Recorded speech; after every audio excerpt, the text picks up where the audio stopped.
Halo, kembali lagi dengan channel Azam Animasi. Di sini saya mau menceritakan cerita horor. Pada suatu malam yang gelap dan dingin, di sebuah desa terpencil bernama Desa Sukamaju, berdiri sebuah rumah tua yang dikenal dengan sebutan rumah teror. Konon, rumah itu dihuni oleh arwah penasaran yang selalu mencari korban untuk menghantui.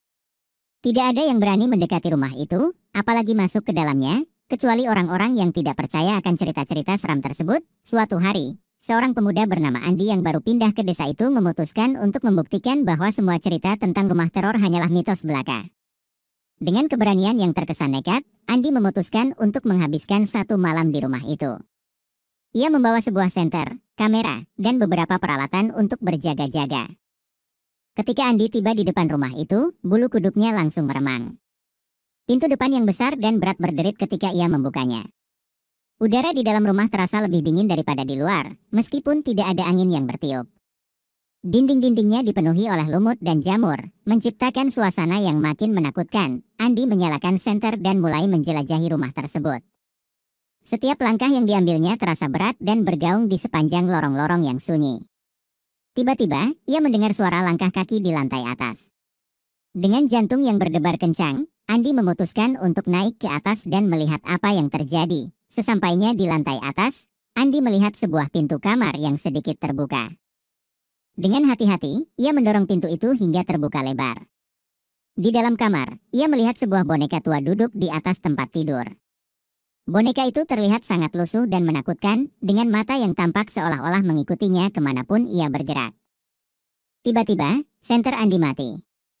Dalam kegelapan yang pekat, ia mendengar suara bisikan yang menggema di sekelilingnya. Pergilah. Pergilah dari sini. Andi merasa panik dan berusaha menyalakan kembali senternya, namun usahanya sia-sia. Dalam ketakutannya, ia merasakan ada sesuatu yang mendekat. Angin dingin berhembus melewati tubuhnya, dan ia merasakan kehadiran yang sangat menakutkan di dekatnya. Dengan gemetar, Andi meraba-raba jalan keluar dari kamar itu. Namun, sebelum ia sempat mencapai pintu, sesuatu yang tidak terlihat menariknya kembali ke dalam kamar. Andi berteriak minta tolong, tapi suaranya lenyap di telan kegelapan. Ia merasakan cengkraman dingin di pergelangan tangannya. Menariknya semakin dalam ke dalam kegelapan. Keesokan paginya, penduduk desa menemukan pintu depan rumah teror terbuka lebar. Mereka tidak menemukan jejak Andi, kecuali kameranya yang tergeletak di lantai ruang tamu.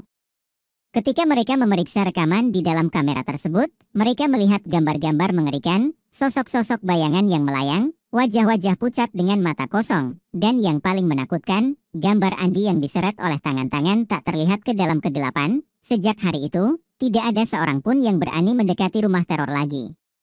Desa Sukamaju kembali hidup dalam ketakutan, dan cerita tentang Andi menjadi legenda menakutkan yang akan terus diceritakan dari generasi ke generasi. Rumah teror tetap berdiri, menunggu korban berikutnya yang cukup berani untuk menantang kegelapan di dalamnya. Udah segitu dulu ya. Jangan lupa di subscribe ya teman-teman. Sampai jumpa lagi.